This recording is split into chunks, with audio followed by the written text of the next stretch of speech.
Importante mirar por la ventana, poder anticiparse qué está pasando en los países vecinos. Este es el titular del Comercio, el equivalente al Mercurio en Perú, en Lima. Y atentos a la pregunta que hace: ¿cuál será el impacto de la variante brasilera en la evolución de la pandemia en el país?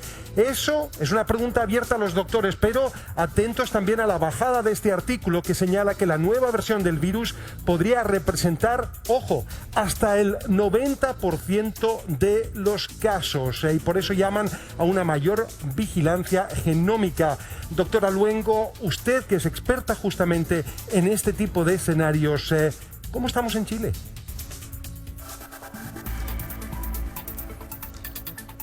Estamos esperando la comunicación con la doctora Luengo. Ahí, doctora Luengo, no sé si me escucha. La perdimos a la doctora, pero tenemos también a nuestros diputados conectados con nosotros y sería súper interesante recoger sus impresiones. Y al doctor Molina, por favor, si me escucha justamente, ¿verdad? Es también, ahí tenemos... Querido Amaro, en relación a esta nueva cepa P1, tiene distintas mutaciones, tal cual lo dijo el doctor Pérez al inicio de la mañana. Estas mutaciones son como errores en la transcripción genética, son como fallas de fábrica que les van confiriendo algunas capacidades. Ajá. Esas capacidades, afortunadamente hasta la fecha, en los estudios hechos con CoronaVac o Sinovac, que es la que más se ha vacunado en Chile, están cubriendo esto. Pero ¿qué les dio también a esta nueva cepa? La posibilidad de una mayor contagiosidad. Esa información de Perú está dando ese dato, por lo tanto, aquí nos dicen el futuro antes. Reaccionemos, ya no más medicina reactiva, sino medicina proactiva. Por lo tanto, que estamos en el 13, evita las 3C. ¿Qué son las 3C? Cuéntanos. Evita los espacios cerrados, evita los espacios concurridos y evita el contacto sin mascarilla. Cuando tú no sigues esto, tu riesgo aumenta. Por lo tanto, ni siquiera hable en el metro. Mira. Bueno, lo que llama la atención poderosamente también es el índice que rescata este artículo, que esos casos podrían llegar hasta el 90% de los contagios. Esa posibilidad es real en Chile, es uno de los planteamientos que queremos hacerle de varios a la doctora Luengo, que ya nos acompaña, que ya está con nosotros, rescatando ese artículo que proviene de Perú, de Lima, el Comercio. Doctora. ¿Me puede repetir la pregunta, Maro, que no alcancé a escuchar muy bien? Por supuesto, mira, vamos a dar el pantallazo para refrescar justamente y que usted pueda observar, pero yo rescato, ¿verdad?, la idea, que es la preocupación que hay de las autoridades peruanas respecto a la presencia justamente de esta variante brasilera, cuál sería el impacto en el país, y lo que anticipan, por eso es lo interesante, que esta variante podría llegar a ser el 90% de los casos reportados en Perú. ¿Cómo estamos en Chile respecto a eso? A ver, ¿ha habido algún seguimiento y alguna tipificación de genotipos de las variantes que han llegado aquí al país? Y hay un reporte del ISP, pero que comenta los casos solamente hasta el 12 de marzo. Yeah. Y hasta esa fecha se habían registrado 24 casos de la variante brasilera en el país y 38 casos de la variante inglesa. Sin embargo, te repito que esos son registros en el fondo hasta el 12 de marzo y recordemos que hasta esa fecha generalmente el registro se hacía en forma aleatoria a los viajeros que se encontraban, digamos, en el aeropuerto y que llegaban al país. Por lo tanto, igual existe una gran probabilidad de que estemos subestimando el número de casos. A eso quería apuntar con usted justamente, la vigilancia genómica, la vigilancia para poder detectar estas cepas. ¿Es la adecuada hoy en Chile para poder anticiparnos a un escenario como el que retratan en Perú? Necesitamos más vigilancia de todas maneras. Ahora en el fondo se está implementando una vigilancia mayor y ya no al azar los viajeros en el fondo que vienen de otros países o los mismos chilenos en el fondo. ¿Doctora? Que arriban al país, pero además de esto nosotros somos de la opinión de que debería también hacerse una genotipificación, por ejemplo, de los pacientes que están en este minuto en unidades de cuidado intensivo. Buen punto. ¿Por qué?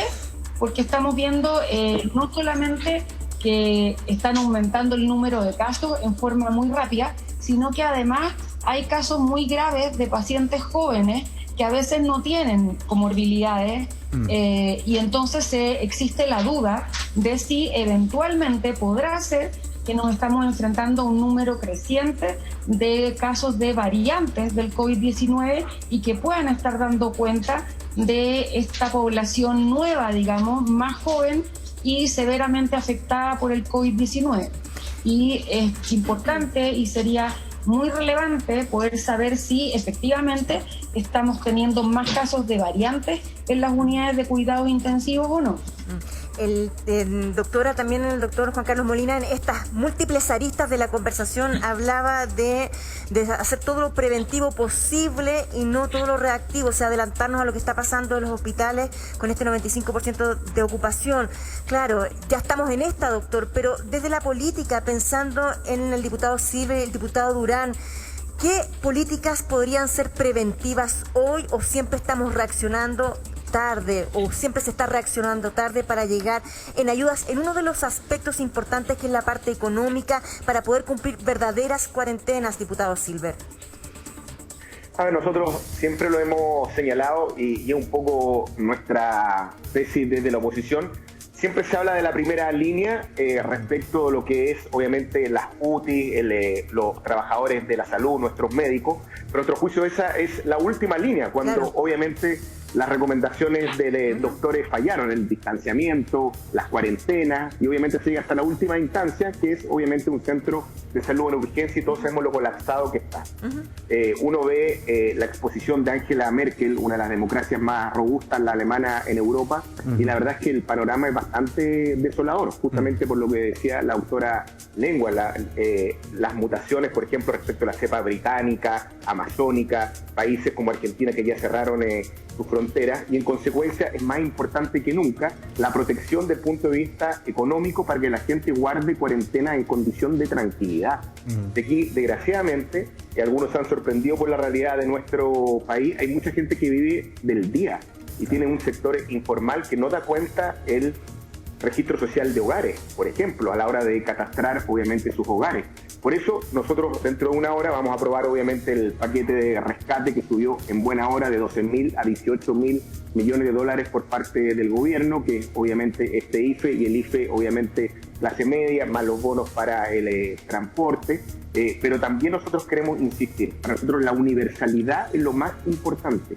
Por eso es que finalmente la gente termina prefiriendo, por ejemplo, los retiros del 10%, que nosotros también nos comprometemos a avanzar desde el Congreso en esa línea y que la gente elija. Y ya como cambio legal le estamos pidiendo al gobierno que se abra a una renta básica de emergencia.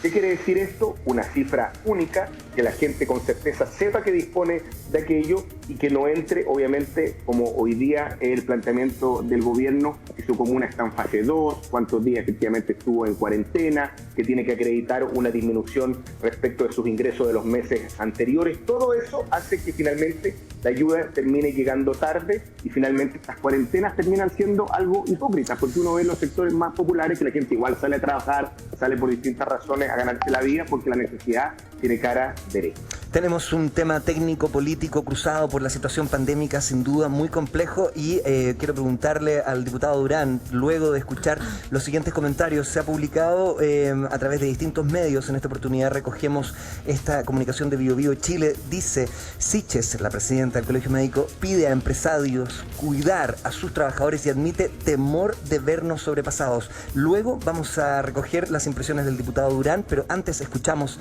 a la presidenta del Colegio Médico a través de estas imágenes. Mira. Quiero hacer un llamado a los empresarios, a los empleadores, a las jefaturas, a cuidar a los trabajadores y trabajadoras, a no exponerlos y mantener solo el teletrabajo, evitando al máximo las actividades presenciales. Hoy, como comunidad médica, tenemos temor de vernos sobrepasados, de no tener la capacidad para dar atención y hospitalizar a quien así lo requiera. Si eso ocurre, el riesgo de morir por COVID-19 aumenta, como también el de cualquier otra enfermedad grave, como un accidente de tránsito, un infarto o un accidente cerebrovascular. Hoy queremos ser enfáticos y transparentes. Solo nos queda apelar a la colaboración de ustedes, la ciudadanía. Necesitamos cuidarnos entre todos y todas. Les pedimos evitar salir de casa, evitar reuniones familiares y sociales, mantener todas las medidas de precaución y respetar cada una de las normas de la autoridad sanitaria. El compromiso de ustedes puede permitirnos salvar vidas. Cuídate y cuídanos. Diputado Durán, ¿cómo recoge usted las palabras de la presidenta del Colegio Médico? Son palabras emocionantes que reflejan la cruda realidad que está viviendo Chile. El día de ayer superamos la barrera de los 7.000 contagios, llegando a 7.023 nuevos casos. Superamos los 122 fallecidos en las últimas 24 horas. Llegamos a un nivel de ocupación de camas de un 94.8%, lo cual nos deja un margen de camas disponibles muy estrecho, de tan solo un 5.2%, que ya enfrenta a los facultativos de la salud al dilema de elegir la última cama. Es una situación grave. Creo que cuando se habla de efecto-reacción, efectivamente en el tema de adoptar la cuarentena total en la región metropolitana nos demoramos, pero nunca también hay que dejar de ver el vaso medio lleno. Creo que hemos dejado de lado el gran trabajo que ha hecho el gobierno de Chile en el tema de la vacunación, donde hemos sido un ejemplo mundial en avance en proactividad. Sin duda. Sin embargo, el tema de la cuarentena, creo que el gobierno se demoró en planificarla, en anunciarla y dar certeza y claridad. ¿Por qué cree usted que se demoró? ¿Por qué, diputado, cree usted que hay demora en eso y hay una reacción tardía según sus palabras? Porque esto era absolutamente predecible, lo veníamos señalando distintos parlamentarios, distintos profesionales, gente del mundo de la salud, que era totalmente predecible que el nivel de contagio iba a aumentar. Desde que se anunciaron los permisos de vacaciones y que se generó una sensación de que con la vacunación todo iba a estar mejor. Era importante comunicar y anunciar el gran avance de la vacuna. Pero entonces, no había que entregar diputado, perdone, entonces, ¿verdad? Que ya todo estaba solucionado. Sí, diputado, si esto era del todo previsible y lo habían dicho tantas voces, ¿el ministro de Salud no es competente, es inepto al respecto, o son otros los que están tomando las determinaciones? ¿Y quiénes? ¿Dónde van las responsabilidades? Yo creo que acá es un tema muy complejo también ser ministro de Salud, estar en el lugar del ministro en la cual tiene que lidiar con distintos factores. Primero, el tema de los facultativos de la salud que señalan que hay que aplicar una cuarentena total, pero eso también implica otras cosas. Implica que no se trata de mandar a la gente a cuarentena, la gente cómo se alimenta, cómo come.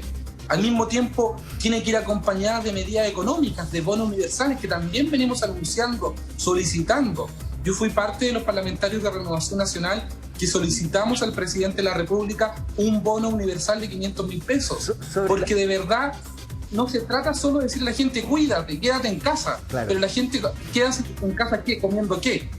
Pero a propósito de las mismas palabras, de llegar a tiempo, las informaciones hablan que crecen sustancialmente los casos de las cepas extranjeras. Quiero ser enfático en esta situación porque sin duda que no podemos llegar a tiempo cuando esto ya esté, ojalá que nunca ocurra, afectando aún más nuestras estadísticas en términos de copamiento de camas. 64 casos de la variante británica, 45 casos de la variante brasileña en Chile. Entonces, en términos de llegar a tiempo, ¿se debiese cerrar la frontera de Chile, sí o no, diputado Durán?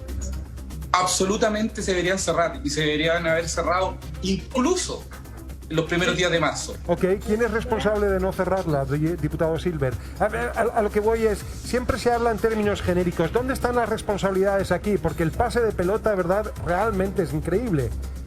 Es el 9 que nos falta en la selección, dices tú. Exactamente. Bueno, nosotros aquí hemos empoderado como primus inter pares a una sola persona, que es obviamente el ministro París. Es el ministro encargado de la estrategia y las medidas en términos sanitarios. Creo que hubo mucho relajamiento y exitismo respecto del proceso de vacunación, que por supuesto uno lo saluda en términos de cobertura, de disponibilidad de las vacunas en nuestro país, en eso nada que decir. pero también generó obviamente un relajo generalizado obviamente en la población, ahí cuando tenemos que ponernos más duros, en este caso a puerta justamente de un invierno que va a ser muy complejo en términos sanitarios. Y yo creo que obviamente el ministro, así como uno escucha, vuelvo a citar a Angela Merkel, cuando asume los errores son míos y propios y lo asume delante de su país, también uno echa de menos también de parte del ministro París una mea culpa respecto a decisiones que han sido malas. Por ejemplo, disculpa, quiero tomar el tema de las cuarentenas dinámicas, y nosotros también en su minuto con el ministro Mañalich las confrontamos. La gran región metropolitana es un ecosistema completo, la gente va a trabajar, va a estudiar de una comuna a otra, sentir que en una vereda prácticamente cruzando una calle había cuarentena y la otra no, o el desplazamiento de los centros comerciales que se ve obviamente hacia la zona oriente porque los otros están cerrados, hacía que la cuarentena no tuviera muchos resultados y se quería insistir con ese tema. Uno veía Valparaíso, Viña del Mar, una comuna con cuarentena, la otra no, son dos ciudades que conversan absolutamente, o el Gran Concepción, que todos sabemos que es Hualpén, que es San Pedro, que es Concepción, que es Talcahuano. Entonces, insistir, por ejemplo, en las cuarentenas dinámicas, a nuestro juicio, después de más de un año de aprendizaje y error respecto de lo que es el manejo de la pandemia, creo que es un tema que no debiera volver a repetirse. Lo mismo el cierre de frontera. Uno ve a Mañalich insistiendo justamente en el cierre de frontera. Nosotros tenemos aquí un sistema de cuarentenas posteriores, pero hay muchos camioneros, transportistas que no hacen cuarentena e ingresan igualmente al país. Uno ve que obviamente la cepa amazónica en Brasil está generando el daño y la letalidad que está causando. Y como digo, también es bueno ya un mea culpa de las autoridades respecto al diseño, porque realmente ellos toman las decisiones. Ampliamente preocupante el tema, según la propia canciller que usted cita, Angela Merkel, la cepa británica que ya se encuentra en Chile hace ya un rato, es 90% más transmisible, lo que nos pone en una interrogante enorme, y luego 58% más letal. Nosotros vamos a